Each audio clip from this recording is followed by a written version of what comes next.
First of all, I just have to thank God definitely for this opportunity. It's truly an honor to be used, and hopefully I can help somebody change their life here today.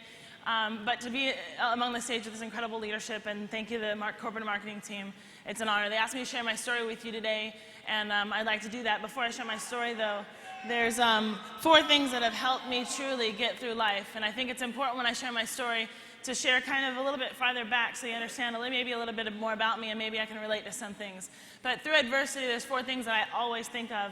1, if it brings you closer to God, it's a good thing, so it's all in how you look at things. 2, no excuses. There's never no excuses. All things are possible, and never quit. And so those are the kind of things that I do when I'm thinking through things or have adversities. First of all, just purpose in life. I truly believe that I had a purpose. I was premature. I was 3 months premature, and I told my mother that I wouldn't live. And she was very passionate and had a lot of faith. That's where I learned that from. And she yelled at them quite nicely and said that I would live. And I did. And so I truly think that I'm here for a purpose, just like all of us are. We didn't get here by accident. We're here for a purpose. Next, and then you think that when I was 3 years old, I was kidnapped. And so I definitely know that I'm here for a purpose, because someone stole a vehicle that I was in, and I woke up and they hit me from behind. And so I definitely know that I'm here for a purpose after being premature and then in a car accident when I was kidnapped when I was 3 years old. Then my parents split up. That was always really difficult for me, because I always wanted to be in a family where my mother and father were together, and so they split when I was very young. In 4th grade, my mom got diagnosed with cancer, stage 4 cancer, Hodgkin's disease. My mom was my very, very, very best friend. I always say if I can be a quarter like her, I'm truly blessed, because I learned everything from my mom. She's just the most amazing individual I've ever met. And then there was molestation in my household. And my mom had cancer and 3 kids, and she didn't know what to do. Extremely strong woman, but she couldn't at that moment just walk away. And so our solution was that I would move out. And I moved out when I was 14 years old and lived on my own with a job, with all the bills, and I was in middle school. So it truly built a lot of strength in me, and I think it was preparing me to be, what I am today. And so again, I look at it as something good. And when I think about my life, I never, if I had to write my life, I may not have written it this way, but if I had to rewrite it, I wouldn't change a thing. And so, thank you. And I moved out when I was 14, and then as a freshman in high school, I actually bought my first condo. It was a studio condo in Irvine, California.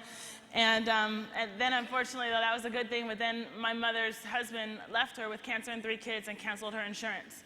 And so my mother moved in with me, and if you can picture that, there's 4 children on a Murphy bed, and then we put a bed in the living room, and my mother stayed in the living room with her oxygen tank, and she was extremely sick with cancer. So I pretty much raised my brothers and sisters till they were 2, 6, and 7.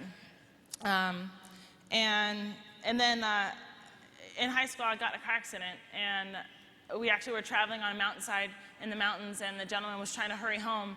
And so he swerved to miss a car, and we hit the side of the mountainside, and then we flipped literally off a cliff.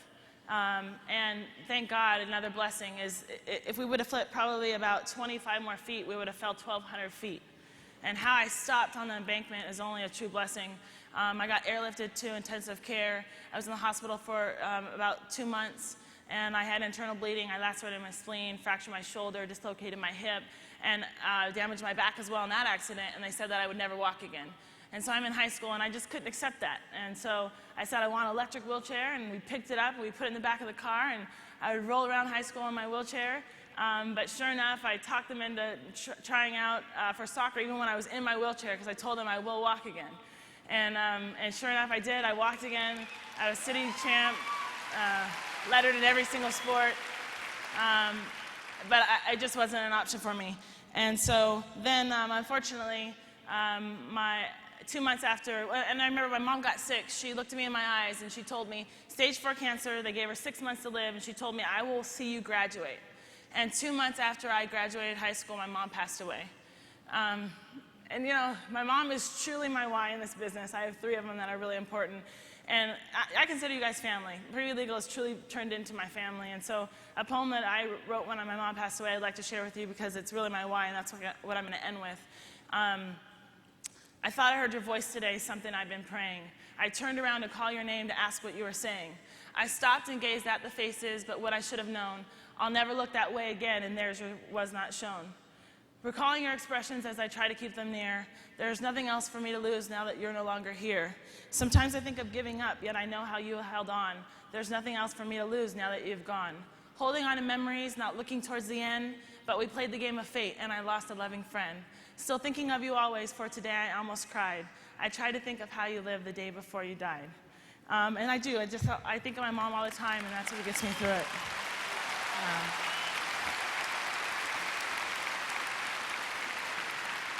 So after my mom passed, I just was determined to make my life something that she would be proud of me. I went on, after my accident, I walked. I became Miss Fitness LA, which was a huge struggle for me because I told them I would walk again, and they didn't believe me, and so I'd go to the gym by myself, and one day my toe moved, and that was it. I was like, I'm going to walk again, and so I did. And then my friend said that people train for years for this, and I had 10 weeks for the competition, and she challenged me. That's another thing you don't do. Don't tell me I can't do something.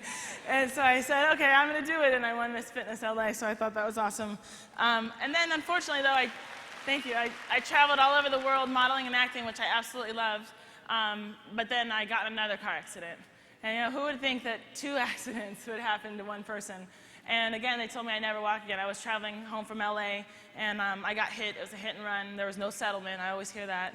So all my savings was gone. And I was in the hospital for 6 months, and I had no speech, no memory, no bladder. I had to learn how to talk again. I had to learn, they wanted me to have elastic shoelaces, and instead I tied them with my teeth and my hands. And just, again, had a will to walk again. I had done it once, and I said I was going to walk again. And so I went through that struggle. And in that, being disabled, I tell people we all have a disability. Mine's just visible. And so I just try to keep striving to get better and walking again.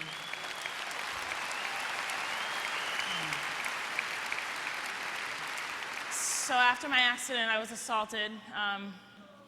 This is the first time I thought I felt helpless. The first time, everything always was never, I'm just me. This is just the way I am. But for that to happen, took a lot for me to get through that. But again, I thought of those 4 things that, what is life if you're just going to give up? Just keep going, and everything does happen for a reason. And I've definitely been used as a testimonial and a vehicle. And so then I was blessed. I was in a relationship, and we were getting married and so on and so forth, and I got pregnant with my 2 boys, which, again, are my absolute blessings. They're my second wife. My children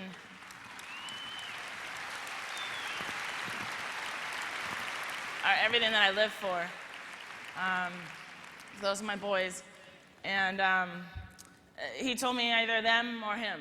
And I definitely picked with my faith my boys, and thank God I did.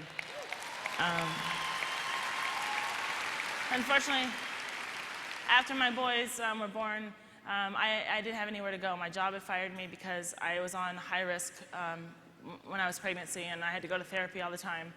And so they fired me, and I didn't have a job, and didn't have anywhere to go. So if you could picture being, in a wheelchair with twin boys, 5 weeks old, nowhere to live. We lived in my car, and they're infants, they sleep all the time, And so I had my car seats in the back, and we'd be outside a lot, and we got through it. Luckily, I had tremendous friends and blessings that took me in, and then I got my life started, and I won Miss Black California USA, and that's another funny story. Somebody gave me a card, and they told me that, they would like me to be in the contest, and then one of my friends said that I couldn't compete against able-bodied people, that I should do Miss Wheelchair California. I was like, really? Okay, well, I don't think so. And so then I competed in Miss Black California, and I won Miss Black California.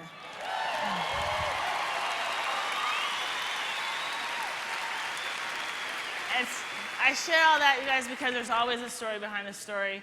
And if you don't have those, it doesn't mean that you can't. Just learn from other people's examples, read more books, do the personal development yourself, and learn from other people's experiences. Before we were legal, I was in corporate America. I could not stand it. I could not stand someone telling me when I could eat, when I could sleep, when I could drink, use the restroom. Sometimes, somehow they knew you were sick, 10 days out of the year. I never knew how they'd figure that out. So, I decided there has to be something different, and so I opened up my own business. I opened up a florist, which I absolutely loved. It was more creative for me. Had made great money, but I just had no time. And so that's why I truly was blessed when I was given this opportunity, because nobody could dictate my life anymore or tell me what I was worth. But what this company really means to me is the priceless feeling it gives me. I get to empower people with a membership. I literally have people crying, calling me crying, thanking me for this membership. And I get to help people's dreams come true. And dreams really do come true. I bought my first 4,000 square foot home in Orange County, California.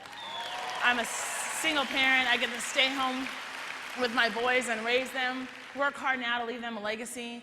And I just have an incredible opportunity to make a passive residual income, an incredible one, and still lay my head down at night and know that I make a difference. And I just thought, what else did I do in life that I could make a difference? So you guys, this business is absolutely incredible. Please don't take it for granted. One of the most important things about this business is the family that's created. I've created tremendous friends and people that I literally consider my family. I remember corporate America, when the job was over, you just wanted to go home, and this, I want them to come home with me. And so we truly have created friends and family. But I tell you, when you're thinking about this business, I always think about this. If you had a jar of marbles sitting next to your bed, and you don't know how many is in there, there's just a jar of marbles, and every single day you had to take one of those marbles out, and when they were empty, your life would end. Would you live your life any different? I definitely would, and so that's why I live by this. And that's why I have a philosophy of no excuses. Because through my life, who would have thought I would have been to an accident? Who would have thought I would have been homeless and a single parent? I mean, just who would have written my life like this? But even though I'm paralyzed and I can't just jump out when I see someone sharp and expose them right away, I still am in Players Club. Even though I have no time, I go to therapy 1 to 3 times a day, and raise my kids and do prepaid legal. I still run trips to Cancun. I still own a $1.5 million home. I still do all the things that you guys can do. Even though I'm on medication and some days it's hard to get out of bed and I'm in pain all the time, I still do my exposures and my 10 core commitments. Even though, I'm constantly in pain, my kids are still in private school. What is your excuse? What are you waiting for? So,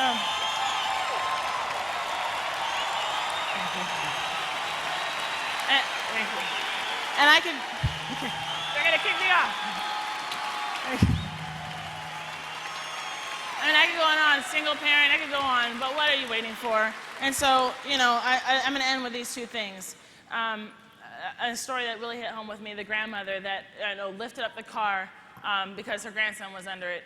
And she said, and she didn't want to see any reporters, and finally one showed up there and she was putting him off, and she said to him, why don't you want to do the story? And she said, because at my age, when you finally do something that you thought was completely impossible, what would happen if you just tried to do it?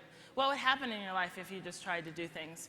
And I recruited an associate. Her biggest why was her daughter. She wanted to help her daughter. And 2 weeks after she enrolled with our company, her daughter passed away. What are you waiting for? And so all those things, there's no excuse in the book that will stop me from making my mom proud, that'll stop me from having everything that I want for my children, and it'll stop me from walking. Because I will walk again. This vehicle is giving me the opportunity to do that. And so with this, you guys are my family. I want to tell you my improvements. I can move my toe now. I can move my leg. I have feeling back in my hip. This pin right here is from the South County Chamber of Commerce supporting Tracy Broughton's Walk in March. In front of all of you guys, I want to tell you I will walk in March, and I want to share with you.